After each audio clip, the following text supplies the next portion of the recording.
Қазақ тілі 2 сынып 131 сабақ. Сәлеметсіздер ме оқушылар? Бүгінгі сабақтың тақырыбы дара және күрделі сан есім. 44-ші жаттығу. Мәтінді түсініп оқы. Алматы облысы Есік қаласынан табылған алтын адам бейнесі дүние жүзін таңғалдырды. Қорғанға сақтың жас көсемі жерленген екен. Оның тәжінен бастап аяқ киіміне дейін жылқы, барыс, таутеке, арқар және түрлі құстарды бейнелейтін 4000 алтын әшекей қадалған. Бас киімінің алдыңғы жағына 4 алтын жебе салынған. Мәтін мазмұны бойынша бір-біріңе сұрақ қойыңдар. Мәтін мазмұны бойынша сұрақтар. Бірінші сұрақ: алтын адам қай жерден табылды? Екінші сұрақ: қорғанға кім жерленген? Үшінші сұрақ: алтын әшекейлерде қандай жануарлар бейнеленген? Төртінші сұрақ: жас көсемнің киімінде неше алтын әшекей болған? Бесінші сұрақ: бас киімінің алдыңғы жағына не салынған? Алтыншы сұрақ: неше алтын жебе салынған? Осылай бір-біріңе сұрақ қойсаңдар болады. Келесі тапсырма: мәтіннен сан есімдерді тап, олардың дара, күрделі екенін ажырат. Мәтіндегі сан есімдер 4, ол дара сан есім, 4000 күрделі сан есім. 45-ші жаттығу.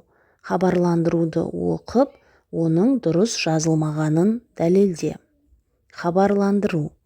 Сәуірдің 21 күні оқушылармен ұлттық мұражайға саяхат жасалады. Мұражайға кіру ақылы.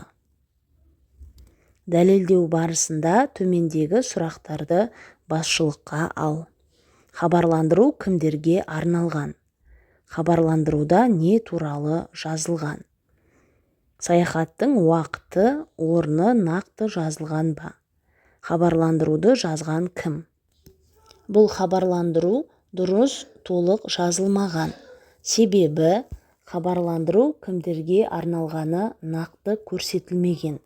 Не туралы екені жазылған, яғни мұражайға саяхат жасалатыны айтылған. Саяхаттың нақты уақыты толық көрсетілмеген. Тек сәуірдің 21 күні деп жазылған, бірақ сағаты көрсетілмеген. Орны нақты емес, қай жерде жиналатыны жазылмаған. Хабарландыруды кім жазғаны көрсетілмеген. Хабарландыруда сан есімнің қай түрін қолдандың? Хабарландыруда күрделі сан есім 21. Енді хабарландыруды дұрыс жазу үлгісіне қараймыз. Хабарландыру.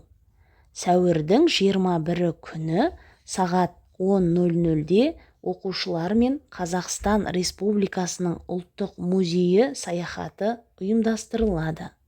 Жиналу орны мектеп ауласы. Мұражайға кіру ақылы. Сынып жетекшісі. 46-шы жаттығу. Үлгі бойынша өзің хабарландыру жазып көр. Үлгі. Хабарландыру. Құрметті оқушылар, ертең 14 наурыз күні сағат 15:00-де мектептің акт залында кімнің мекені жақсы ертегісі бойынша қойылым болады. Кіру тегін. Мектеп әкімшілігі. Осы үлгі бойынша өзіміз хабарландыру жазамыз. Хабарландыру. Құрметті оқушылар, ертең 20 мамыр күні сағат 14:00-де мектеп кітапханасында кітап білім бұлағы атты әдеби кеш өтеді. Кіру тегін. Мектеп әкімшілігі. Осылай өзіміз хабарлама жазуға болады. 47-ші жаттығу. Жұмбақты оқып, шешуін тап. Бірін-бірі қоштаған, бір үйден көрдім 42 дос жаран. Жұмбақтың шешуі 42 әріп. Жұмбақтағы сан есімдердің дара күрделі екенін ажырат. Дара сан есім 1, күрделі сан есім 42. 48-ші жаттығу. Сурет бойынша әңгіме құрастыр. Мәтінге ормандағы серуен деп ат қоюға болады. Бір күні 3 дос орманға саңырауқұлақ теруге барды. Олар себеттерін алып орман ішін аралады. Айжан ағаш түбінен саңырауқұлақ тапты. Серік жидек теріп жүр. Ал Мұрат айналаны мұқият қарап келеді. Орман іші өте әдемі болды. Жасыл шөптер мен биік ағаштар көңілді көтереді. Балалар табиғатты қорғап, гүлдерді жұлмай жүрді. Олар көп саңырауқұлақ жинап, үйлеріне қуанып қайтты. Міне балалар, осымен бүгінгі сабақ аяқталды. Сабақ түсінікті болса, міндетті түрде осы видеоға лайк басып, арнаға тіркеліп алуды ұмытпаңыздар. Келесі сабақтарда кездескенше.